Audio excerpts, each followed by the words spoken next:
다시 한번 인사드리겠습니다. 네.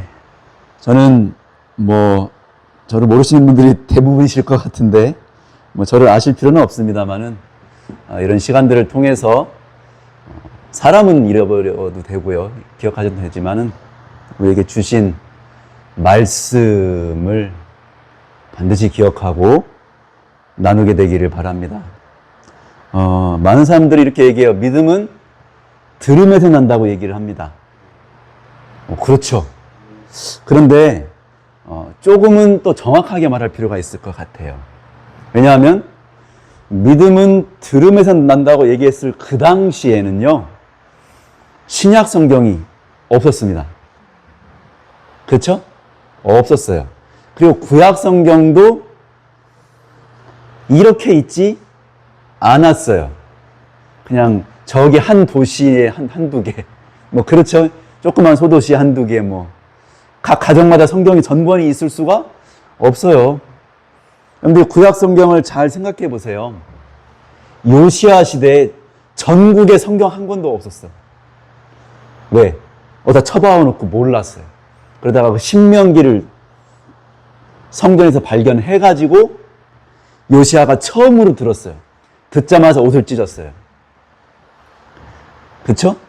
예수님께서 회당에 들어가서 노인 성경, 그렇죠? 이사야서를 읽으셨잖아요.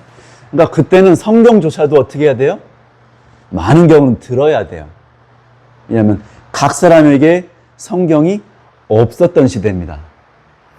그렇죠?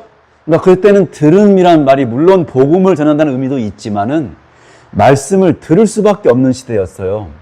근데 지금은 어떤가요? 지금은 읽어야죠.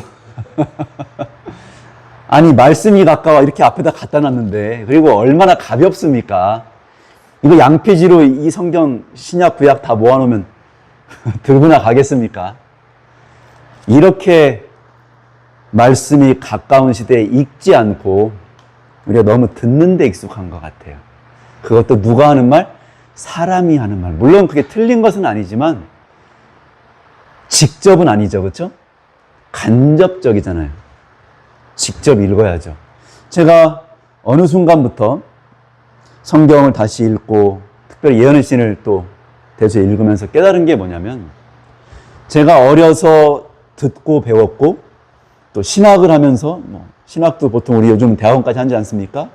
신학 4년, 대학원 2년 이렇게 해서 한 6년 이렇게 하고, 그렇게 했어도 말씀을 잘 대조해보고 찾아보고 맞춰보지 않으면 제가 알고 있는 것이 주워들은 얘기예요. 가만히 생각하니까. 그러니까 철석같이 믿고는 있는데, 그리고 틀린 건 아닌데 주워든 얘기면 어떻게 되느냐? 정확성이 조금 떨어집니다. 네, 조금 떨어져요. 제가 분명히 고백드리는 거예요. 신학을 6년 하면 뭐하고 모태교인으로 30년, 40년을 배웠으면 뭐합니까? 비스무리하게 아는데 정확지는 않아. 근데 우리가 나누는 이 구속의 역사와 하나님의 역사와 구원의 이야기와 하나님의 하시는 모든 속죄의 일들은 우주 전체를 다루는 일이에요. 조사심판이라는 것이 그냥 지구, 나의 구원 하나만 놓고 하는 게 아니잖아요. 그죠? 아버지와 예수님과 온 우주가 다 보고 있는 앞에서 반드시 해야 될 중요한 일들이거든요. 그러면 뭐냐면 이 전체가 다 우주 전체를 놓고 하는 일인데 정확성은 필수입니다. 로켓을 쏴보자고요. 로켓을 딱 쏘는데 한 1mm 정도는 틀어져도 상관없죠. 딱 쏴보세요. 어디로 가는지. 1cm 정도는 눈에 티도 안 나요. 요즘 우리가 나이를 먹어서 저도 이제는 조금 이제 노안이 와가지고 잘 안 보일 때가 있어요. 이렇게 자동이렇게 갖고 다니는데, 예. 우리가 보면 그냥 비스무리 하면 넘어갈 수 있다고 생각하지만, 로켓을 쐈을 때 조금이라도 틀어지면 딴 데 갑니다. 가까운 데 갈 때는 상관없어요. 그죠? 멀리 갈 때는 달라져요. 이제 우리 재림신앙인들은 더 정확해질 필요가 있어요. 그러려면 어떻게 해야 돼요? 읽어야 합니다. 와이프님이 그랬어요. 통독도 좋다. 그러나 하나하나 대조해서 맞추어서 보라고 그랬어요. 근데 이런 훈련을 우리가 거의 잘 하지 않아요. 왜 그럴까요? 우리 잘못은 아니에요. 잘못이라고 말하고 싶지 않습니다. 왜냐하면 저는 책망하는 걸 좋아하지 않습니다. 책망을 하려면 저한테 해야죠. 여러분들은 저보다 훌륭한 분들이니까 책망하고 싶지는 않아요. 그래서 그렇게 얘기하지 않지만 왜 그렇게 됐느냐? 우리의 선배들이 공부를 많이 했어. 우리 재림교회 초창기 이름만 대면 다 알죠? 뭐 제임스 화이트, 뭐 조셉 베이츠, 하이람 에디슨, 그리고 뭐 그 다음에도 여러 선배들이 공부를 많이 했어. 근데 문제는 뭐냐? 그 공부를 많이 해서 꽤 많이 깨달았는데 다 깨달은 거는 아닌데 우리가 그게 너무 그분들이 많이 해놓은 거에 뭐 했어요? 안주하다 보니까 더 발전하지 못했어요. 그럼 어떻게 되느냐? 갈수록 어두워지는 이 세계, 이 상황 속에 우리가 자꾸 길이 희미해지기 시작하는 거예요. 여러분, 그때 빛보다 지금 빛이 더 밝아야 돼요. 왜요? 세상이 더 어둡잖아요. 안 그렇습니까? 더 칠흑같이 지금, 칠흑 같은 블랙홀 같아, 지금. 여러분, 블랙홀 저는 잘 모릅니다. 과학을 모르는데, 얼핏 들은 얘기가 그래. 블랙홀은 빛도 다 빨아들인다며, 막. 그죠? 어지간한 빛도 블랙홀 가면 다 빨아들인다면서요. 뭐 그런 게 진짜 있는지 없는지, 뭐, 사실인지 잘 모르지만, 자세히 제가 모르지만, 그런 것처럼, 우리 재림교회가 1800년 전에, 또 180년, 170년 전에 생겨서 막 공부하고 일하던 때보다 지금은 훨씬 더 어두워졌어요. 이렇게 어두울 수가 없어요. 근데 그 정도의 빛으로 가려고 하면 안 된다고요. 더 발굴을 누가 해야 되나? 우리가 해야 됩니다. 각 개인이 해야 돼요. 목사가 천만의 말씀 만만의 콩떡입니다. 목사도 헤매요. 제가 조금 과격할 수 있어서 조심스럽긴 한데요. 제가 그래서 한번 살짝 말씀드려볼까요? 코로나 때, 그죠? 코로나 때 무지하게 처음에 다 불안들 했죠, 그쵸? 그래서 분위기를 보니까 다 예배를 드리지 말라는 분위기예요. 물론 예배를 모여서 안 드리는 게 지혜로운 걸 수도 있습니다만은 그래도 다른 면을 보고 싶어서 말씀을 드리는 거예요. 예배를 드리지 않도록 권고가 됐어요. 그래서 저희도 몇 명 안 되는 교회지만 다 따로 예배 드렸어요. 그냥 각 가정 따로따로. 근데 하루 이틀 뭐 1, 2주가 지났는데 많이 지나진 않았는데 갑자기 이런 생각이 드는 거예요. 잠깐만, 코로나가 왔어. 좋은 일일까 나쁜 일일까? 무지하게 좋은 일이에요. 네. 세상 사람들은 벌벌벌벌 떨지만 우리는 좋아서 춤출 일이라고. 왜? 우리가 믿고 예언하고 가르치고 전파했던 대로 되고 있잖아요.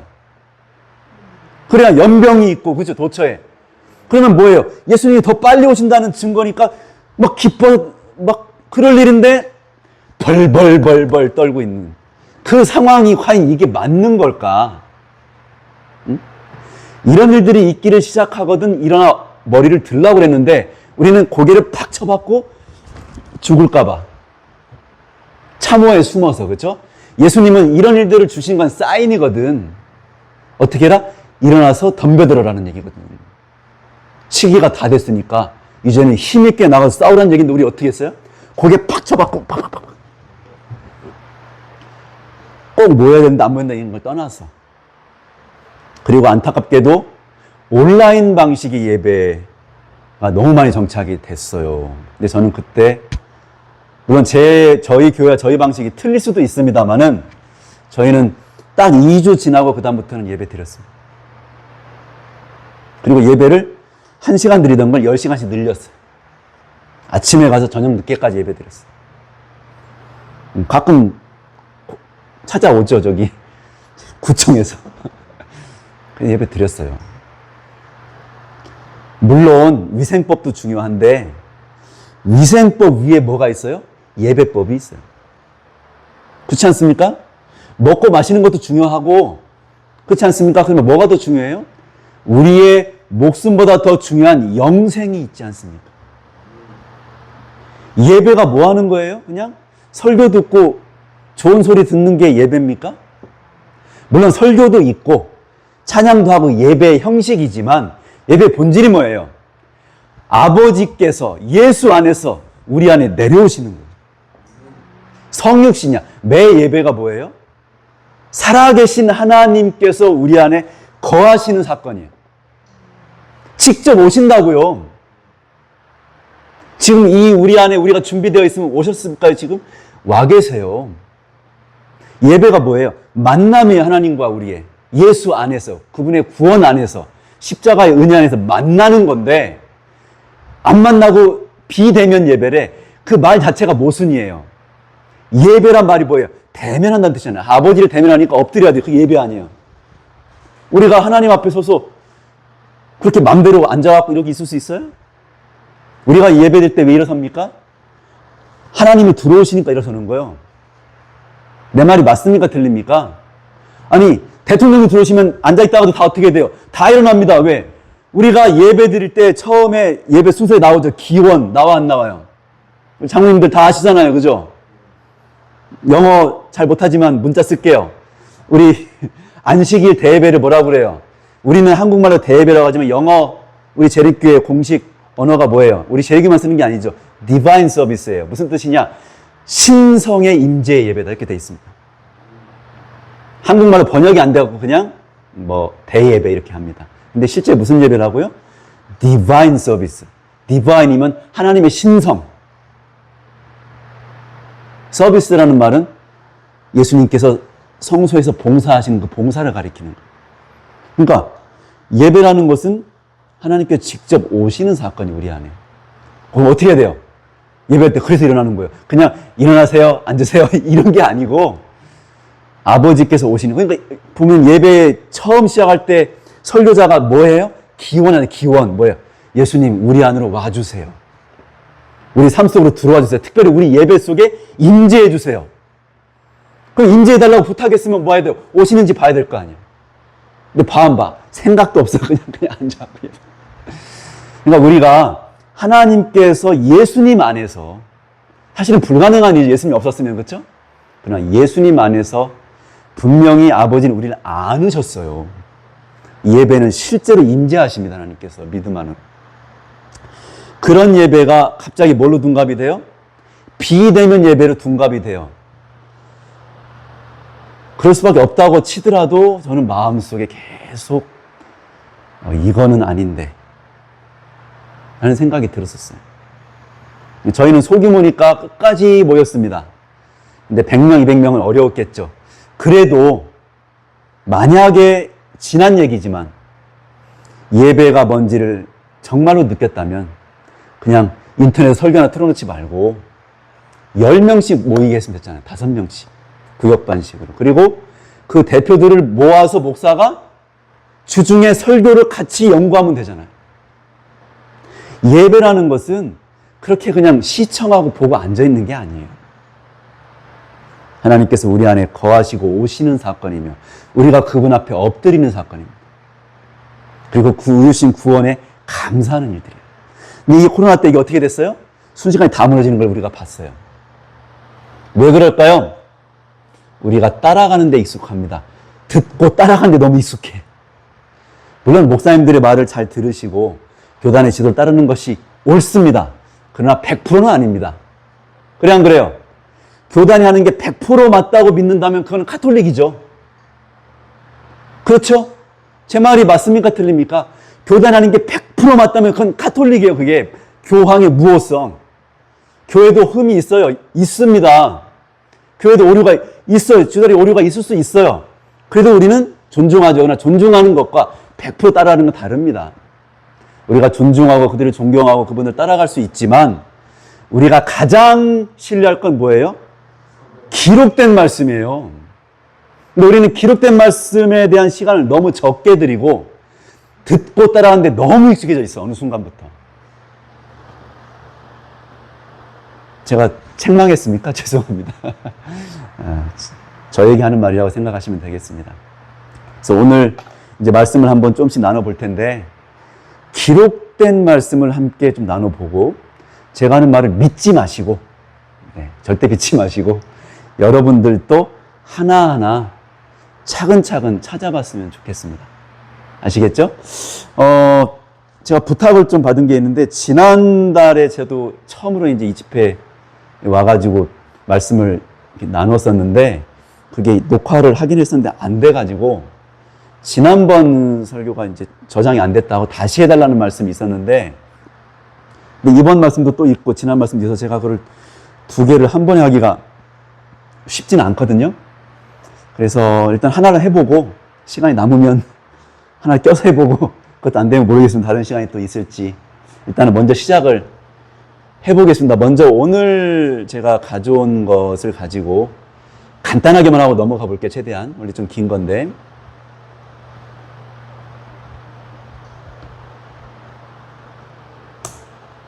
이거 어떻게, 죄송합니다.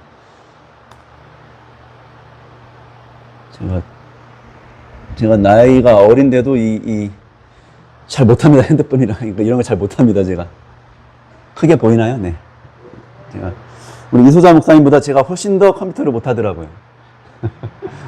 제가 이제 나이가 51밖에 안 됐는데 제 친구들은 다 잘합니다. 저만 못해요. 그래서 제가 이 시대에 좀 남은 그 아날로그인이라는 말을 듣는데 제가 잘 못합니다. 핸드폰을 잘 못해서 자주 아내한테 물어봐요. 이거 어떻게 하는 거냐고. 해주고 하면 또 까먹어요. 그러면 또 이제 그러고. 카톡을 사용을 잘 못해요. 헷갈려가지고 이게 뭐 어떻게 하는 건지. 들어가면 또 달라지고, 들어가면 또 달라지고. 저는 이렇게 책으로 보는 게 좋고요. 이것도 여러분 때문에 할 수 없이 쓴 거지. 저희 설교 때 이런 거 안 씁니다. 그냥 말로 합니다. 읽어드리고. 책 같이 펴놓고 하지. 이런 거 안 쓰는데 오늘은 숫자가 좀 있으시고 또 처음 뵙기 때문에 할 수 없이 좀 쓰겠습니다. 자, 우리 아버지 하나님 지금 어디 계실까요? 하늘 보좌에 계시겠죠? 그럼 예수님은 어디 계실까요? 그러면 아버지는 보좌에, 예수님 지성소에 이제 따로 계시네요. 그죠? 잘 생각해 보셔야 돼요, 이게. 그럼 보좌에는 안 계시고. 여러분, 요게, 우리 상상으로 가면 이제 배가 산으로 막 기어 올라갑니다. 우리 잘 모르니까. 우리가 이 땅의 일도 모르는데 어떻게 정확하게 알겠습니까마는 기록된 말씀에는 설명해 주고 있어요. 찾아보자는 거죠, 한번. 자, 보겠습니다. 자, 먼저 들어가기 전에 간단한 거는 하고 넘어갈게요. 여러분들이 이런 거는 기초적인 건데 그냥 막 하고 넘어갑니다. 중요한 거는 같이 읽고요. 이건 읽지 않겠습니다. 하나, 둘, 셋, 네 개가 있죠? 첫 번째는 성소 정결, 2300주야까지니. 두 번째는 인자 같은 이가 아버지께로 나아가시는 사건. 세 번째는 갑자기, 호련이는 갑자기죠. 갑자기 예수님이 성전에 갑자기 임하셨다는 말씀과, 네 번째는 열처녀의 비유는 똑같은 사건이다. 그렇게 지금 제가 말한 게 아니고 여기 다 제가 써놨어요. 기록되었으되, 그죠? 대쟁투. 페이지는 항상 영문입니다. 한글 페이지는 책을 새로 낼 때마다 바뀌어요. 그래서 그건 안 쓰고, 이제 영문 페이지가 426페이지 표면에 딱 돼 있어요. 그러면 요 사건, 이 사건, 이 사건은 똑같은 사건입니다. 맞죠? 그러면 이제 하나씩 볼게요. 열처녀의 사건은 무슨 사건이에요? 지성소에 들어가신 사건입니다. 요걸 재림으로 알고 있으면 잘못하신 거죠. 그건 주워 들은 겁니다. 써 있는 것은 그렇게 써 있지가 않아요. 열처녀가 기다리다가 신랑 따라 들어갔죠. 어디로 들어갔어요? 지성소에 들어갔습니다. 그게 예언의 신학에 써 있는 거예요. 근데 요거를 아직도 재림이라고 설교한다면 그것은 기록된 대로 간 게 아니고 내 상상력으로 간 건데, 저도 어릴 때부터 재림이라고 배웠으나 써 있는 건 그렇게 써 있지 않습니다. 재림이 아니라고까지 써 있습니다. 정확하게. 여러분 이제 이런 것들이 좀씩 이제 깨달아 아셔야 돼요. 어려운 거 아니죠? 어려운 거 아닙니다. 그리고 여기 보니까 말라기가 호련히 성전, 이 성전은 어디입니까? 지성소입니다. 왜요? 이거랑 같은 사건이니까. 제 말이 이해가 되세요? 2300주가 끝나고 예수께서 지성소에 들어가신 그 사건, 여기 이 사건이 이것과 같은 사건을 묘사하고 있다. 열천에도 같은 사건을 묘사하고, 그럼 같은 시대, 같은 시기에 같은 사건이에요. 그러면 다 언제 일어난 사건이에요? 1800? 그때 일어난 사건이 다. 열천의 비가 언제 일어났다고요? 1844년에 일어난 사건이에요, 이미. 그렇게 보셔야 되는 게 맞습니다. 그리고 갑자기 전에 임하신 것도 그때 일입니다. 요것도 보실까요, 마지막으로? 예수님이 인자 같은 이는 뭐 우리가 너무 쉽죠? 예수님밖에 안 계세요, 그죠? 예수님이 누구에게 나아가세요? 아버지께 나아가시는 것도 어디로 들어가신 사건이에요? 지성소에 들어가신 사건이에요. 자, 요거 이제 이렇게 네 개는 같은 사건이에요. 제 얘기가 아니고 여기 다시 한번 말씀드립니다. 이렇게 써 있습니다. 저도 써 있으니까 말을 하는 것 뿐이에요. 저는 이거를 설교할 수 있는 능력이 안 됩니다. 그냥 써 있는 게 그렇다는 거예요. 갑자기라고 한 것은 모두 예수님이 어디로 오신 줄 알았는데 이 땅으로 오신 줄 알았는데 모든 사람들의 기대를 뒤엎고 어디로 오셨어요? 지성소로 오셨어요. 오셨다는 말은 이동했다는 말입니까? 이동하셨어요, 예수님이. 근데 우리는 여기로 오신 줄 알고 사람들이 기다렸는데 여기를 안 오시고 어디로 가셨어요? 뜻밖의 일이죠. 여긴 줄 알았는데 어디였어요? 지성소였어요. 우리 예상보다 다른, 전혀 예상이 아닌, 기대와 다른. 그래서 말라기가 그렇게 써 있는 거예요. 호련히 임했다, 갑자기 임했다는 말이 그래 써 있는 거예요. 이게 다 관련이 있습니다. 근데 넘어갈게요. 자, 이 말씀은 이제 다시 한번 이제 같이 읽는데, 요 밑에 보니까 성경 말씀과 밑에 이제 예언의 신의 해석이 있죠? 같이 읽어보겠습니다. 함께 읽어볼까요? 시작. 인자 같은 이가 일자부터 산신자에게 나와 그 앞에 인도에 여기 묘사된 그분의 오심은 이 세상에 죄인 것이 아니다. 그때 우리의 하늘 천사들의 십자가의 지성소에 들어가 마지막 봉사를 하시게 된다. 네, 이 사건은 지성소에 들어가신 사건이라고. 이 사건이 대쟁투 479페이지, 480페이지 이렇게 기록되어 있습니다. 기록된 거는 믿으시면 돼요. 뭐 기록되지 않는데 제가 하는 얘기는 믿지는 마시고 잘 생각해 보세요. 그런 거 아닌가. 우리가 항상 그 앞에서 전도하는, 또 설교하는 사람의 말이 말씀에 근거했는지 아니면 그 사람의 생각인지를 듣고, 말씀에 근거해서 그냥 믿으면 되고, 그 사람의 생각이면 거부하라는 얘기가 아니고 말씀과 일치하는지 생각해 봐야 돼. 항상 이게 이제 앞으로 훈련이 되셔야 합니다. 아시겠습니까? 네. 왜요?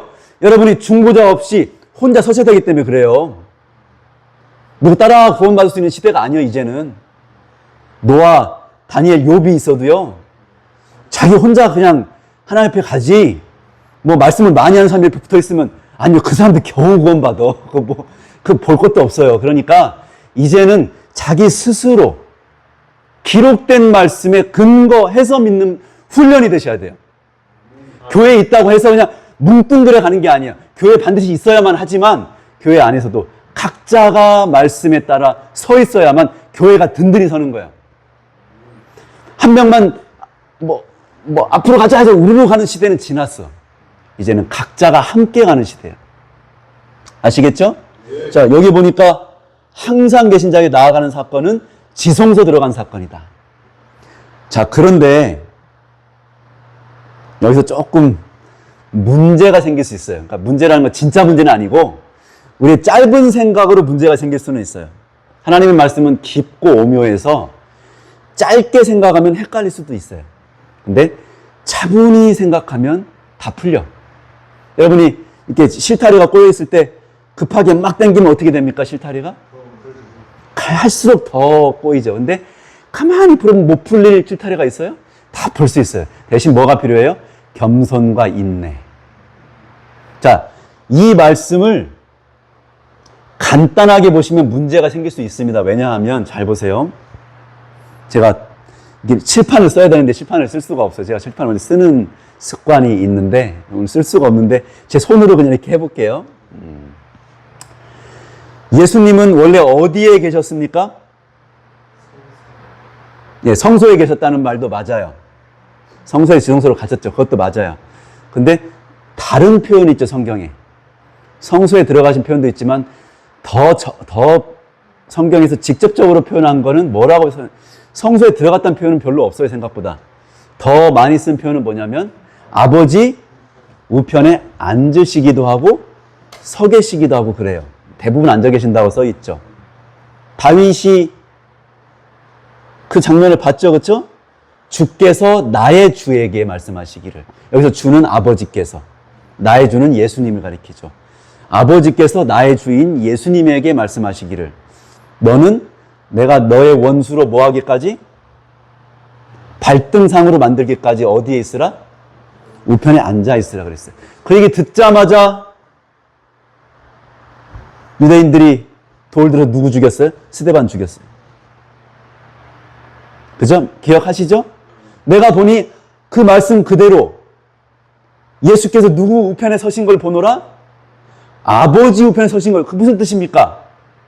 예수께서 곧 여호와 하나님, 동등한 하나님이라는 걸 증명하는 시편의 말씀이 증명되는 순간이니까 이 사람들이 몰랐을까? 알았어요.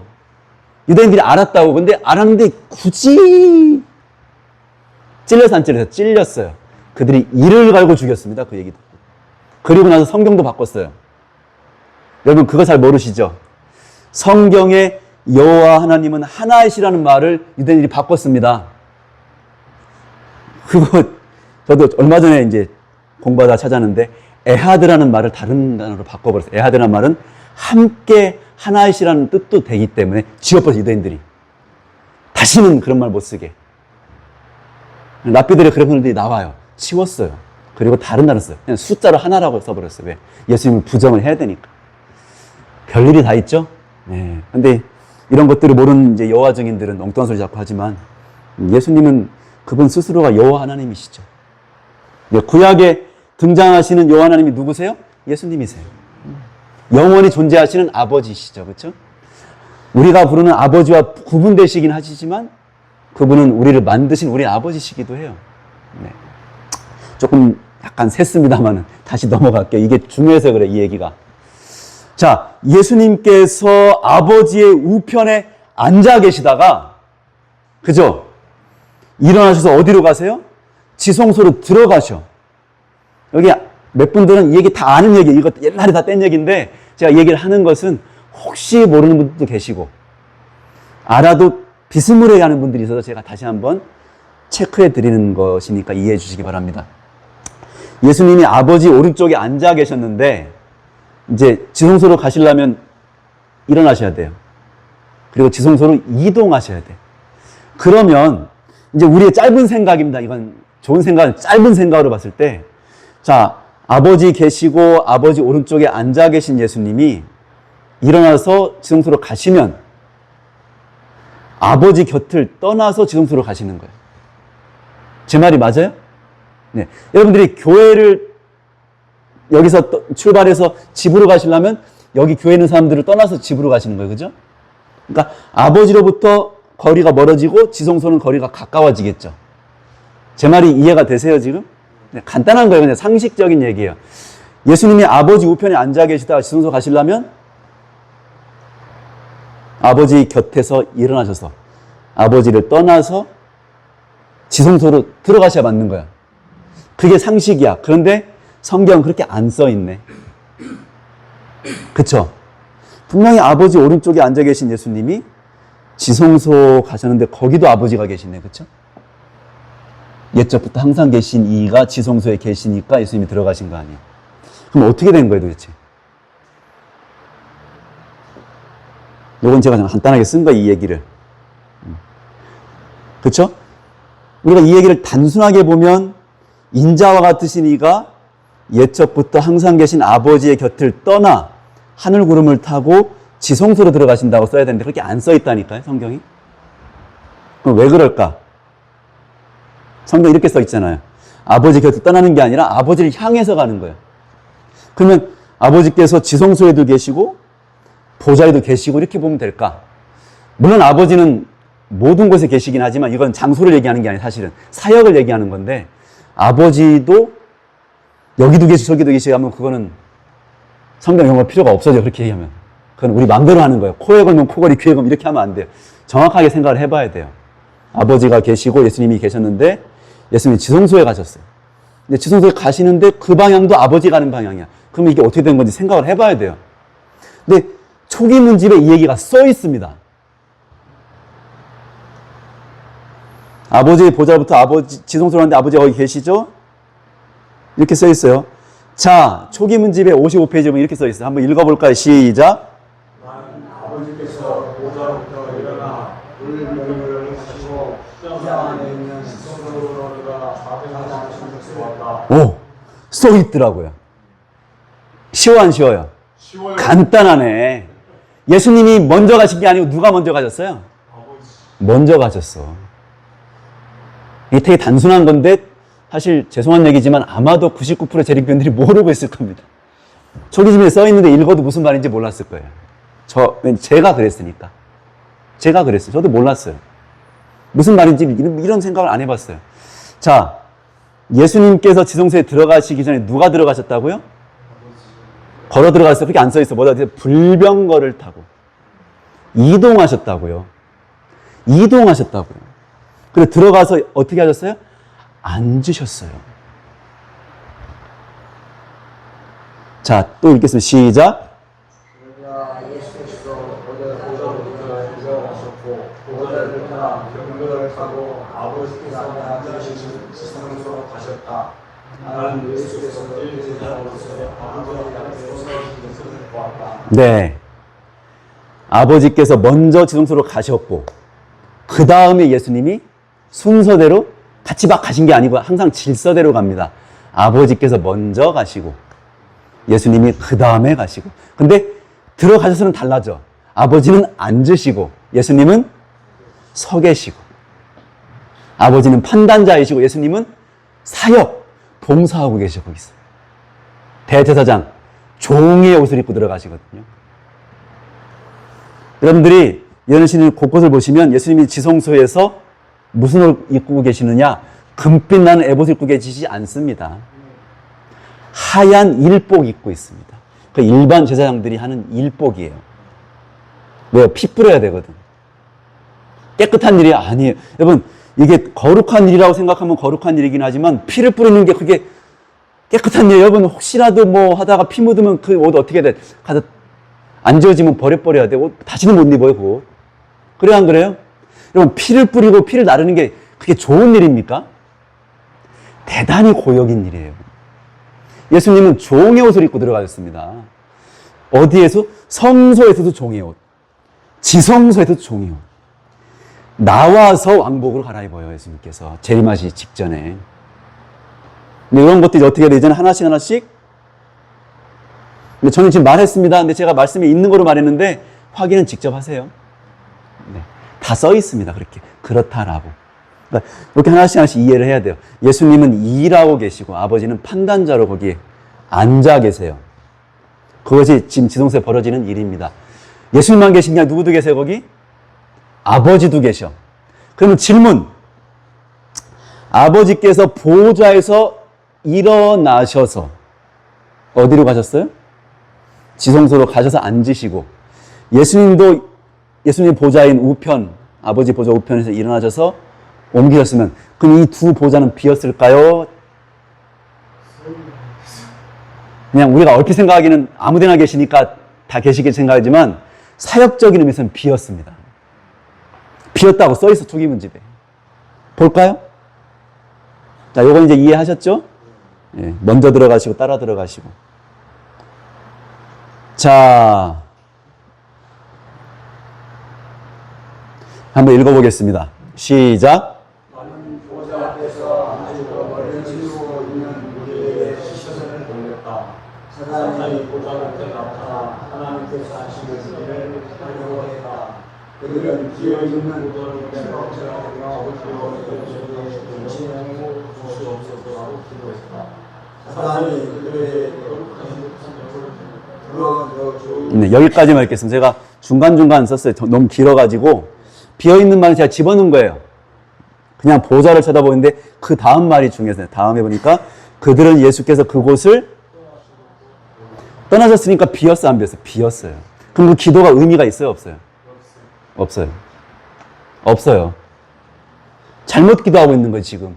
엉뚱한 기도하고 있는 거예요. 전혀 엉뚱한 생각을 갖고 있는 거예요. 이미 사역의 방향이 바뀌었어 이제. 성소의 사역은 끝났어요. 이제는 지성소 사역이 시작됐어요. 하여튼 이 말씀 뭐라고 했어요? 성소의 문은 닫혔고 아무도 거기 안에 없고 대속주일은요 누구도 성소 안에 있지 않았어요. 그 대속주일에 특별히 그 지성소 사역이 진행되는 동안에는 폐막엔 아무도 있지 못한다고 써 있습니다 거기. 자 그러면 뭐 우리가 지금까지 막연히 알던 것이 조금은 문제가 있네요, 그죠? 그렇죠? 우리는 아버지는 보좌에 계셨으니 지성소에 이런 식으로 얘기하면 안 되는 거예요 이제. 이거 공간의 의미가 아닙니다. 공간적인 의미는 왜냐하면 하나님과 예수님은 공간을 초월하시는 분들이기 때문에 뭐 여기 계시고 이런 유치한 이야기 하지 말고 사역이 그랬다 사역이 원래 계시던 사역에서 이제 그 다음 사역에 넘어가 버리셨다고 넘어갔어요. 그럼 이제는 아버지도 예수님도 원래 계시던 보좌가 아닌 어디에 계시다고요? 지성소에 계시는 거예요. 그럼 원래 계시던 보좌에 기도하는 사람들은 사탄이 들어온다고 써있잖아요. 사탄이 들어온다고. 이거 되게 끔찍스럽지 않습니까? 그들은 계시지도 않는 보좌를 쳐다보면서 영을 보달라니까 무슨 영이 들어와 버려요? 아, 무서운 얘기예요. 여러분, 이게 보통 문제. 그래서 우리 이소자 목사님 설교하고 되게 부합해요. 개신교회가 재림운동을 통해서 우리 재림교인들은 지성소를 따라 들어갔는데 개신교회들은 그냥 남아버렸어. 뭐가 들어가? 다른 영이 들어가. 다른 예수라고 하지 않습니까? 그게 연관이 다 있는 거예요. 괜히 그들이 나쁜 사람이라 그들이 뭐 모자라서 그런 게 아니라 그들이 거절했어요. 재림운동의 기별을 거절했다니까 그들이. 그러니까 어디로 가면 어둠 속에 버려지는 거예요. 아무리 기도해도 그 기도는 엉뚱한 기도라고 지금. 지성소에 사역으로 들어가는 기도를 해야 되는데 엉뚱한 소리 하는 거예요. 결국에는 사탄이 그들의 기도에 응답하는 지경까지 가는 그게 바로 바벨론화 되는 거예요. 그럼 되게 단순하지만 끔찍스럽고 소름 끼치고 그리고 무시무시한 얘기라고. 이걸 좀 더 여러분들이 분명하게 이해해서 이제는 외치셔야 돼요. 정신 차리라고. 이선 목사님 너무 오늘 말씀 죄송해요. 살짝 졸긴 했지만 결론은 들었습니다. 참 제가 마지막 결론이 너무 감동이 있었어요. 맞아요. 우리보다 더 정확하게 아시는 거예요.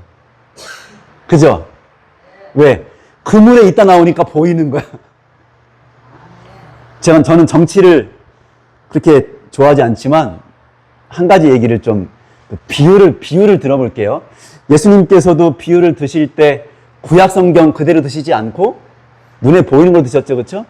내용은 구약에서 가져와도 비유는 이제 보이는 걸로 듭니다. 저도 역시 말씀에 있지만 요즘 있는 일 갖고 비유를 들어볼게요.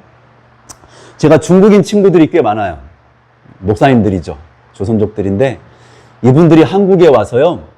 저 절대로 당파 없습니다. 저는 민주당이든 한나라당이든 관심 없어요. 근데 그들이 얘기가 그렇다는 거예요. 그들 얘기가 한국에 와서 보니까 민주당 하는 분을 보니까 공산당하고 똑같대. 저는 못 느껴요. 저는 50대이기 때문에 사실은 굳이 따지면 그 좌파적 생각을 갖고 살아 지금도. 왜? 그렇게 배웠으니까 우리는 전교조. 그게 물이 잘 안 빠져. 근데 그들 눈에 볼 때는 똑같아. 공산당하고 하는 얘기가. 소름 끼친데 그들은 아주 싫어합니다. 특히 공부 좀 했다는 분들. 중국에서 대학을 존대 나오고 공부했던 사람들은 진절머리를 내요. 민주하는 모든 얘기를 진절머리를 내요. 저거는 공산당이 아니라 똑같은 얘기다. 공부 못한 사람들은 얘기 안 해. 공부 안 해본 사람들. 충분히 대학을 나오고 교수가든지 공부하는 사람들은 와서 진절머리를 내더라고. 나는 아니 민주당 좋은 당 아니야. 그들 눈에는 보이는 거예요 뭔가가. 저는 지금도 못 봐요 그게 뭔지를. 이선영 목사님 바벨론에 계시나 나왔잖아요. 그러니까 더 잘 아는 거예요. 우리는 그냥 바벨론이라고 얘기만 하는 거지 진짜는 잘 몰라. 근데 느끼시는 거야 막. 그러니까 설교가 어때요? 목소리보다 이 속에 느껴지는 게 있죠. 막 말씀하시는 게 막 끌어. 이서정 목사님 말씀할 때는 막 끓는 게 보여. 우리는 그렇게 끌지 않아. 그 얘기하면서 왜? 모르니까 정체를 잘. 우리가 첫째 언약, 둘째 언약 얘기 많이 하잖아요. 다른 사람들은 잘 모르는데 누구는 잘 알아요? 바울은 잘 알아요. 왜? 바울은 첫째 언약 교육을 받은 사람이거든. 가말리엘 밑에서. 그러니까 첫째 언약이 얼마나 엉터리인지를 아는 사람이요. 무슨 말인지 아시겠죠? 그게 얼마나 나쁜 건지 안다고요. 그래서 바울이 필요한 거예요. 베드로도 요한도 그게 안 돼. 왜? 첫째 언약이 뭔지 잘 몰라. 그 사람들은 교육을 안 받았다니까요. 근데 바울은 첫째 언약의 모든 걸 공부한 사람이에요. 그 언약은 구원의 언약이 아니고 생명의 언약이 아니야. 근데 여전히 유대인들이, 수많은 사람들이 그 길로 가니까 막 갈라디아서에 뭐라고 그래요? 저주를 받을지다 막 그러잖아요. 막 끓는 거야 막 이게. 그 일이 아니라고 막. 첫째 언약이 율법이 아닙니다. 첫째 언약은 다른 거예요. 그래서 제가 이런 얘기를 하는 것은 정체를 알면 끌어요. 네, 이 말씀 적용을 시켜보는 겁니다. 지성소에 믿음으로 예수님 따라 들어가지 않으면 결국에는 뭐가 임하는 거예요? 악령이 임해버리는 거예요. 그러니까 말은 주여 주여 하는데 부르짖고 있는 보좌는 지금 사탄이 옆에 서 있고 엉뚱한 영을 불어넣고 있고 이적과 기사가 따르지만 뭐예요? 그거는 사탄도 할 수 있는 거예요. 모세가 지팡이를 던지니까 뱀이 돼. 근데 바로 앞에 가니까 누구도 던져요? 바로의 술사도 던지니까 뱀이 돼. 능력은 다 할 수 있어요. 능력으로 이게 해결이 안 돼요. 능력으로는 이게 구별이 안 돼요. 뭘로 해결될까요? 뭘로 구별될까요? 하나님의 품성입니다. 그분의 사랑으로 이게 구별돼요. 품성의 핵심이 뭐예요? 하나님 율법입니다. 그렇죠? 그래서 이 지성소로 옮기신 그분 두 분을 따라 움직인 것이 이렇게 중요한 것입니다. 정말 중요해요. 자, 한 가지 오늘 더 안 할게. 뒤에 쭉 있는데 하나도 안 하고 이제 다른 걸 넘어가야 돼. 저번에 한 걸 잠깐 해야 돼서 오늘은 제가 시간이 제가 몇 시에 시작했죠? 네? 아, 그래도 뭐 또 말씀하신 분들이 계시고 뭐 일단은 뭐 제가 조금 해보고 제가 한 20분 시간 있나요? 네, 그러니까요. 일단 시간 일단 하고 네. 일단 제가 최대한 해볼게요. 이제 요거 이제 마무리 짓는데, 지금부터는 기록된 말씀이라기보다는 기록된 말씀을 통해서 제가 깨달은 걸 말씀을 드릴게요. 자, 여러분 구별하셔야 돼요. 기록된 말씀이 있고, 기록된 말씀을 가지고 깨달은 말씀이 있어. 두 말씀은 구별할 수 있어야 돼요. 맞아요, 안 맞아요? 그냥 기록된 말씀 갖고 하니까 다 옳다 이게 아니고, 기록된 거는 변치 않아. 근데 그걸 깨달은 거는 여러분들이 검증해 보셔야 돼요. 무슨 말 이해하시죠? 자, 지금부터 얘기는 기록된 게 아니고 기록된 거를 읽고 제가 깨달은 걸 말씀드릴게요. 아버지께서 보호자에서 일어나셔서 이동하세요. 잠깐 갔다 오시는 게 아니고 들어가셔요. 아버지께서 또 예수님께서 지성소에 들어가신 지가 얼마나 됐어요, 지금? 180년 됐어요. 거의 180년. 오래됐어요, 안 됐어요? 오래됐어요. 그럼 잠깐 방문 가신 게 아니고 아예 장소를 바꿔서 머무시고 있어, 지금. 그죠? 이런 적이 있었을까요? 지구 역사상 없었어요. 아마도 우주가 있어 온 일은 처음 있는 일입니다. 이런 적이 없었어요. 그러니까 보통 일은 아니야. 아버지께서 자리에서 일어나셔서 아예 이동하셔서 이렇게 머무시는 적이 제가 알기엔 단 한 번도 없습니다. 잠깐 방문하신 적은 있었어요. 언제일까요? 시내산에서 십계명 반포하실 때 잠깐 오셨어요. 부조와 선자를 읽어보면 예수님 옆에 아버지가 같이 서 계셨어요. 잠깐. 근데 잠깐이었어요, 그때. 또 한 번 나오죠? 십자가에서 달리실 때 아버지께서 구름 암흑 가운데 잠깐 왔다 가셨죠. 그러나 이렇게 아예 이동하신 적은 처음 있는 일이에요. 처음. 온 우주 역사상 처음 있어요. 그러면 이게 우주 백성들과 천사들이 볼 때 보통 일이에요? 작은 일이에요? 보통 큰 일이에요? 이거는 뭐 머리 털라고 처음 있는데 쉽게 말하면 누가 천사들이 우리야 머리 털라고 뭐 몇 년 되셨어요? 80년? 이거 천사들이 볼 때는 그건 저기 산 것도 아니요. 제가 볼 때, 아유, 80년, 90년, 이러지. 천사들이 보면 그게 시간이야 이런다고요. 하루도 안 되는, 한 점도 안 되는 시간이야. 천사들이 머리 털라고 처음 있는 일이라고. 그러면 이게 천지가 개벽하겠어, 안 하겠어요? 온 우주가 개벽했어, 그때. 그러면 아버지께 일어나시면 누구도 따라 일어나야 돼요? 다 일어나. 아들은 그 다음에 일어나고. 다 일어나야지. 그냥 앉아있으면 그게 정상이겠어요? 모든 천사와 모든 우주가 다 일어났습니다. 다 따라 움직여요.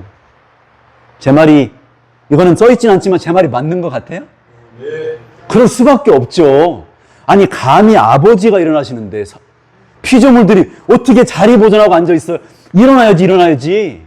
그리고 움직이시면 따라 움직여야지, 어떻게. 그 제정신이에요, 그 가만히 있으면 그게. 근데 그 당시에 지구만 다 미쳐 있었어요. 눈이 멀어갖고. 다 앉아있어, 지구는. 후레자식들이에요, 후레자식. 그래서 지구 백성은 후레자식입니다, 후레자식. 근본도 없고 애비도 모르는 놈들. 그래, 안 그래요?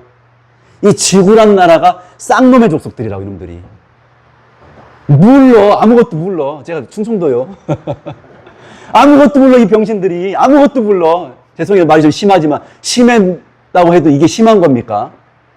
제정신이 아니야. 아버지께 일어나서 움직이시는데, 술 마시고, 담배 피고, 뭐, 놀고, 먹고, 뭐, 별짓 다 하고, 뭐, 제정신이 온 지구가 다 미쳤어, 그때. 근데 원래부터 미쳐있던 놈들이야, 그 놈들이 다. 누구만 정신 차렸어요? 재림운동에 참여한 사람은 정신 차린 거예요. 이렇게 놀라운 사건이야. 근데 모르고, 재림운동 이런 사람들은 모르고 일어난 거예요. 왜? 지식은 없었어. 빌라델비아 교회 시대잖아요. 그런데 그 작은 지식, 오신다는 말만 듣고 일어난 거예요. 어디로 오신지도 모르고. 희한하죠. 어디로 오신지는 모르는데 오신다니까 막 일어난 거예요. 그들은 몰랐지만 아버지께서 보좌에 일어나실 때 같이 일어났습니다. 예수님이 들어가실 때 따라 들어갔어요. 믿음으로. 화이프님 그랬어요. 믿음으로 지성소에 따라 들어갔다. 몸은 이 땅에 있지만 믿음으로 마음이 다 들어갔어요. 오늘날 수많은 교회 재림교인들이 저를 포함해서 지성소에 안 들어가는 사람들이 많아요. 예수님 혼자 일하래. 그 쥐는 이 땅에서 땡강땡강 놀고 앉아있어요. 이런 후레 자식들이 있습니까? 쌍놈의 자식들이죠. 쌍놈의 자식들이지. 구약성경 읽어보세요. 대속죄일이 뭐라고 했는지. 스스로를 괴롭게 하라고 써 있어요. 스스로 괴롭게 하지 않으면 백성으로부터 끊어질 것이다 라고 써 있어요. 예수님 지금 서서 막노동을 하고 계신데 우리는 자리 보존하고 앉아서 누워서 잠을 자고 있으면 여러분 그게 쌍놈의 자식들이 아니겠습니까? 제가 말이 심합니까? 예수님도 이 독사의 새끼단 말을 하실 수밖에 없는 거예요. 이 지성소의 시대는 이제 고만 여유 부리고 누가 일하시니까? 예수님이 지성소에서 경무에 시달리 경무에. 남대호 목사님이 진짜 전문가시냐 이런 쪽에 하신 거 제가 살짝 봤는데 얼마나 경무면 제사장 전임 대제사장 그 다음 사람 다 모여가지고 그걸 예행 연습을 일주일을 한다는 거예요. 얼마나 할 일이 많고 혼자 기억을 다 못하는데 하도 할 일이 많아갖고. 전문가가 한 얘기예요. 전 전문가가 아닙니다. 그냥 그걸 모른다 할지라도 예수님께서 이 마지막 일을 하시는 그 놀라운 봉사의 장면에 우리가 뭐 할 때? 들어갈 때. 같이 따라 움직일 때. 아까 우리 정성 목사님 협력하라고 해서 안 했어요. 열처녀 중에 5명이 들어가서 뭐 하겠어? 들러리 서는 거야. 들러리가 노는 게 아니에요. 혼인이 이루어질 수 있도록 뭐 해야 돼요? 조력해야지. 신랑, 신부가 어디로 가는지도 모르고 딴 생각하고 앉아있으면 그게 들러리야, 짐이요. 방해꾼이지 그게 무슨 들러리입니까? 5처녀는 들러리입니다. 왜 들러리일까요? 예수님이 하시는 일을 참여하는 친구니까. 예수께서 말씀하셨습니다. 종은 주인이 하는 일을 알지 못하나. 친구는 내가 너희를 뭐하라 부르니? 친구라 부르리니. 그래서 우리는 들어가서 알아야 돼요. 그리고 따라 움직이고 도와야 돼, 그 일을. 제가 오늘 할 얘기가 꽤 많은데, 안 될 것 같아요. 그 얘기는 안 될까 하고 다른 얘기 잠깐 하고 마쳐야 될 것 같아요. 지금 저번에 했던 설교로 들어가 버리면 또 최소한 30분이거든요. 안 되고. 제가 하나만 읽어드리고, 자, 여기 잠깐 볼게요. 그들은 그리스도께서 먼저 들어가신 아버지 앞으로 나아가실 때, 그죠? 이제 이렇게만 이해가 되시죠? 아버지께서 먼저 들어가시고 예수님 따라 들어가셨을 때 그분이 하신 일을 뭐하고? 이해하고 믿음으로 그분을 따라가야 한다. 그런 의미에서 그들이 어디 들어간다? 혼인. 혼인 잔치라고 번역된 건 틀린 번역입니다. 혼인에 들어가신 겁니다. 잔치는 후에 있는 일이라서요. 네. 영어 우리 원문에는 잔치란 말이 없습니다. 네, 혼인에 들어갑니다. 이건 제가 나중에 이게 참. 자, 하나만 더 하고 그냥 마치겠습니다. 오늘 뭐 안타깝지만 기초적인 얘기만 할게요. 우리가 기본적으로 우리가 신부고 예수님은 신랑이시죠. 그런데 이 마지막 지성소 사역에서는 다른 측면, 그렇지 않은 부분이 나와요. 이건 제 깨달은 게 아니고 기록된 말씀이니까 한번 읽어볼까요? 시작. 신부가 거룩한 성을 대표하며 하나님의 백성은 혼인잔치에 상함을 입은 손님으로 불리고 있다. 손님인 자가 동시에 신부로 대표될 수도 없다. 네, 이것은 지성소에서 이루어지는 조사 심판의 시간에 벌어지는 일들입니다. 이게 뭐냐면 신부는 누구를 대표하며 거룩한 성 예루살렘을 대표하며 다른 말로 뭡니까? 왕권을 상징하며 하나님의 백성은 혼인 잔치인데 정확한 번역은 혼인 만찬입니다. 혼인 만찬에 청함을 입은 손님, 다른 말로 뭐겠어요? 하객이죠. 네. 로 불리고 있다. 하객이면 동시에 뭐가 될 수는 없다? 손님이 될 수는 없다. 이게 이제 많은 우리 재림교인들에게 걸림이 되는 말씀이 될 수도 있어요. 근데 걸릴 필요가 없어요. 이해하시면 다 이해가 됩니다. 이 지성소에서 사역적인 측면에서 우리는 뭐가 아니고 신부가 아니고 손님이라는 말이 나오고 있어요. 그리고 심지어 화이프는 뭐라 그러냐면 손님이기 때문에 신부가 될 수도 없다. 이렇게까지 써놨어요. 그럼 이게 이제 써있는 글이니까 이거는 그냥 믿으시면 돼. 이렇게 돼 있는 게 맞아요. 그러면 이 마지막 우리가 신부이고 예수님은 신랑이신 기본 성경의 모든 건 맞는데 이 지성소에서만큼은 다른 말이 나오는 거예요. 우리는 손님이라고. 예전에는 혼인이라고 하는 것이 요즘처럼 이렇게 결혼식에 들어가서 결혼식장에 가서 그냥 거기서 결혼식하고 거기서 밥 먹고 지금은 그렇게 하지만 예전에는 그렇게 안 했죠? 예전에 어디를 먼저 가야 돼요? 신부 집에 가서 신부 데리고 와야지. 그리고 신랑 집에서 잔치해야지. 그렇죠? 두 개가 있었어요. 옛날에는. 성경도 똑같아요. 두 군데서 혼인이 일어나요. 그러니까 먼저 신부 집에 가서 신부 데리고 오고 데리고 오면 어디로 들어가야 돼요? 신랑 집으로 가야 돼요. 신랑 집 얘기는 오늘 제가 못해요. 이게 손님인데 이제 어떻게 또 어떤 특별한 일들이 있는데 그 얘기 오늘 다 못해. 다 하면 헷갈리니까 오늘 처음 얘기만 할게요. 1단계만 얘기할게요. 어쨌든 신부 집에 들어가서는 여기 보니까 손님으로 역할을 우리에게 배분되었다. 우리의 역할이 뭐라고요? 손님의 역할이라고 써 있는 거예요. 아, 신기하네. 이게 무슨 뜻일까? 우리는 이렇게 생각하기 쉬워요. 신부는 주인공이니까, 그렇죠? 참 좋을 것 같은데, 손님 그러니까 딱 무슨 생각이 들어요? 약간 뒷방으로 밀려난 느낌, 약간 찬밥이 된 느낌이 들어요, 안 들어요? 난 신부인데 손님? 약간 그런 느낌이 들죠? 들 수밖에 없습니다. 그럴 수밖에 없어요. 그러나 그럼에도 그러니까 예언의 써 있어요, 손님이라고. 그러면 그 목적과 의미를 알아야 돼요. 우리는 손님의 역할을 되게 하찮게 여길 수 있어요. 자, 열처녀의 비유를 잠깐 들어가 볼게요. 열처녀가 밖에서 기다렸습니다. 그죠? 그리고 신부 집은 안에 있고 신부는 어디 있을까요? 보통 여러분 그냥 일반 상식으로 봤을 때 신부 집에 갔는데 신부가 나와서 기다리는 거 본 적 있어요? 그런 결혼은 없어요. 누가 기다리는 거? 들러리들이 기다리는 거예요, 원래. 들어가면 신부를 얻게 되죠. 그죠? 조사 심판이 끝나면 신부를 얻습니다.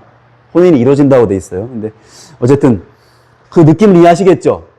그 비유라는 것이 그것을 보여주고 있는 거예요. 신부는 집 안에 있고 열처녀는 밖에서 기다리고 있어요. 그죠? 그리고 신랑이 들어가서 신부를 취합니다. 가지고 와요. 데려와요. 그러면 우리는 뭐예요? 그것을 조력하고 그 일이 이루어질 수 있도록 참여하는 역할을 하는 거예요. 여기 써 있죠. 그 역할에 대하여 같은 기쁨을 이렇게 이야기하고 있습니다. 이거는 침례 요한이 말한 것입니다. 읽어볼까요? 시작. 신부를 취하는 자는 신랑에 가서 신랑의 음성을 듣는 신부가 크게 기뻐하니 나는 이러한 기쁨으로 충만하였노라. 네, 신부를 데려가는 건 신랑인데 나가 아니고 누군데? 신랑인데 누가 기뻐요? 내가 기쁜 거예요. 여러분, 재림신앙은 1844년 이전 신앙하고 좀 차별되는 부분이 있어요. 좀 달라요. 뭐가 달라도 달라. 한 단계 뭐예요? 높아. 나 구원받는 걸로 끝나면 안 돼. 하나님께서 하시는 일에 관심이 있어야 돼. 이해하시겠어요? 나 구원받는 것만으로 끝나갖고는 그거는 1844년 이전 사람들 얘기고 우리는 하나 더 있어. 나 구원받는 것도 중요하고 또 뭐도 중요해요? 하나님 하신 일 자체도 중요해. 따지면 뭐가 더 중요해요? 내 구원보다 하나님이 하시는 일이 훨씬 더 중요합니다. 그 목적이 더 중요해요. 그걸 이해를 해야 돼. 나 구원받는 원리만 이해하지 마시고 그것과 함께 하나님이 이걸 왜 하시는지 왜 그걸 그렇게 열심히 하시는지 이해를 좀 해야 돼. 그리고 같이 움직여야 돼. 이게 재림신앙이에요. 이게 재림신앙이에요. 이러지 않으면 쓸모가 없어요. 그러려면 이전 시대, 그러려면 1844년 이전에 태어나면 딱 좋지. 이 시대는 두 가지를 다 해야 돼. 나의 구원과 우리의 구원뿐만 아니라 전 우주적으로 왜 이 일을 하시는지, 왜 하나님은 공의로우실 수밖에 없는지, 왜 그 입증을 한 번에 하지 않고 이렇게 복잡하게 오랫동안 하시는지, 왜 하나님은 그런 식으로 일을 하시는지 알아야 돼요. 왕권을 예수님은 그냥 찾아오면 그만이야. 아니, 찾을 것도 없어. 원래 왕이신데, 원래가 왕인데. 왕으로 세상을 이미 계신데도 또 왕복을 벗어났잖아요. 화이트 여러 번 썼어요. 성소에 들어가실 때 왕복을 벗어놓고 들어가셨다. 지성소에 나오실 때 그제서야 왕복을 입으셨다. 그럼 뭐예요? 왕복을 또 벗어놓는 거예요, 계속. 십자가에서만 벗으신 게 아니에요. 하늘, 성소, 지성소에도 그분은 계속 종으로 계세요. 우리가 이해할 수 있는 얘기가 아니에요. 근데 이해하려고 노력을 마음으로 해야 돼. 머리로는 안 되잖아요, 우리가. 머리 나빠서, 그렇죠? 마음으로 이해해야 돼. 왜 그렇게 하시는지. 이제 말씀을 마치면서 한 예를 들어드리겠습니다. 제가 이걸 한번 설명 꼭 드리고 싶었어요. 다윗의 생애는 전체가 표상입니다. 십자가의 표상이기도 하지만 지성소의 표상이기도 합니다. 조사심판의 표상이 다윗의 생애 속에 드러납니다. 제가 요거를 깨달은 거는 1년도 안 됐어요. 1년, 2년밖에 안 된 것 같아요. 깨달았다고 대단한 건 아니에요. 누구나 깨달을 수 있는 당연한 건데 그게 그렇게 와닿더라고요. 다윗이 압살롬과 싸웠어요. 원래 왕은 누구죠? 다윗이죠. 네. 다윗이 원래 왕인데 왕으로 있다가 어떻게 됐어요? 반란이 일어나니까 싸우지 않고 그냥 피해버렸어요. 맞아요, 안 맞아요? 안 싸우고 피해버렸어. 도망갔어. 군인이 없는 것도 아닐 텐데, 그렇죠? 이유는 잘 모르겠어요. 도망갔어. 아무튼 도망갔어요. 자, 그래서 마침내 압살롬과 싸웠어, 안 싸웠어? 싸웠어요. 다윗이 직접 싸운 게 아니라 신하들이 대신 싸웠어. 근데 나가는 신하들 보고 뭐라 그래요? 내 아들 살려달라고. 십자가의 표상이죠, 그렇죠? 나를 죽이고 찌르는 자들을 위하여 기도하고 있잖아요. 맞아요, 안 맞아요? 나를 죽이고 찌르는 자들을 위하여 아버지여 저들의 죄악을 용서하여 줘. 저들이 뭘 하는지 모르고 있습니다. 압살롬을 향하여 십자가의 사랑으로 사랑하는 거야. 전쟁 이겼는데 뭐예요? 기뻐하기는커녕 통곡하고 있어요. 하나님은 그런 분이요. 통곡한다고. 악인의 망하는 걸 즐거워하시는 분이 아니고 통곡하시는 분이요. 그 십자가가 일단 나왔어요, 여기서. 근데 그게 끝이 아니야. 자, 전쟁에서 원래 왕인 다윗이 이겼어. 그러면 어떻게 해야 돼요? 예루살렘으로 입성해야지, 빨리. 근데 성경을 찾아보세요. 그러나 그렇게 안 했어요. 그냥 광야 빈들에 그냥 그 아주 성읍, 아주 허름한 성읍에 그냥 있어. 왜 그럴까요? 여기서 조사심판이 나오는 거예요. 왜 그럴까요? 왜 하나님은 이렇게 조사심판이라고 하는 또 이런 긴 과정을 통해서 왕권을 찾으려고 하실까요? 그냥 찾으면 그만인데, 다윗이 입성하면 그만이에요. 군대도 있지, 원래 왕이었지, 권위도 있지, 그냥 빵빵빵 하면서 그냥 예루살렘으로 들어가면 그만이라고요. 원래 그러면 끝이야, 원래. 근데 왜 기다리고 앉아있냐, 거기서. 집도 변변찮고 먹을 것도 별로 없고 그 힘든 광야 같은 데서 왜 그러고 있냐고, 다윗이. 기다려요. 누구를? 먼저는 유다 족속을. 14만 4천의 상징입니다. 나중에 더 깊이 공부했어요. 먼저 와서 제발 왕이 돼주세요. 그런다. 제발. 자발적으로 그들이 와서 제발 왕이 돼주세요. 그걸로도 안 돼. 14만 4천 갖고도 안 돼. 또 기다려. 제가 잠깐 시간은 정확한 얘기는 아닌데 잠깐 섞었습니다만 그걸 넘어가 주시고, 모든 지파의 대표들이 와서 왕이 돼주십시오. 그러니까 가잖아요. 그게 하나님 왕권을 찾는 방법이요. 모든 우주 거민들이, 모든 천사들이 동의해야 돼. 뭘 동의할까요? 여러분을 동의해. 여러분들을. 예수님의 속죄의 결과물들이 의롭고 거룩하고 순결하다고 그들이 동의해야 예수님이 왕권을 찾아가시는 거예요. 이거는 힘의 통치가 아니고 사랑의 통치이기 때문에 그래요. 자발성과 철저하게 하나님께서는 그분을 비우시기 때문에 그게 가능한 거예요. 그래서 이렇게 오래 걸리는 거예요. 그게 뭐라고요? 조사심판이라고. 아름다워. 정말로 아름다운 이야기예요. 조사심판은 십자가만큼이나 아름다운 하나님의 사랑 이야기입니다. 근데 이거를 수많은 재림교인들이 듣기를 싫어해. 그게 바로 쌍놈의 새끼들인 거예요. 뭘 모르고 있는 거예요, 지금. 제정신이 아닌 거예요. 왜 하는지도 모르는 거예요, 지금. 우리가 그냥 하늘 가서 구원받아 영원히 사는, 여러분, 그거는 초등학교 수준이에요. 우리 하늘에 왜 가요? 하나님의 통치를 위임받기 위해서 가는 거예요. 네. 하나님 통치를 위임받으려고 가는 거예요. 맞아요, 안 맞아요? 진주가 돼서 가는 거예요. 그냥 가는 게 아니에요. 천사들도 가질 수 없고, 우주 거민들도 가질 수 없는 하나님의 신의 품성에 참여한 그것을 가지고 가는 거예요. 그래서 우리도 힘으로 통치하는 게 아니고 뭘 돼요? 우리도 사랑으로 통치하게 되는 거예요.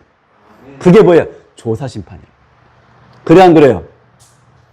그래서 이제 마치면서 들러리를 조사심판을 쓰면 마침내 혼인 이루어지고, 혼인 만찬에 들어가서 우리가 결국엔 뭐가 돼요? 우리가 상속자가 됩니다. 그러면 상속자가 된다는 건 신부를 우리가 뭐예요? 받아요. 맞아요? 왕권, 예루살렘, 신부 다 같은 뜻이야. 어린 양의 신부는 하나님의 왕권이며 새 예루살렘의 성입니다. 그죠? 그 왕권을 예수님이 먼저 받으셔.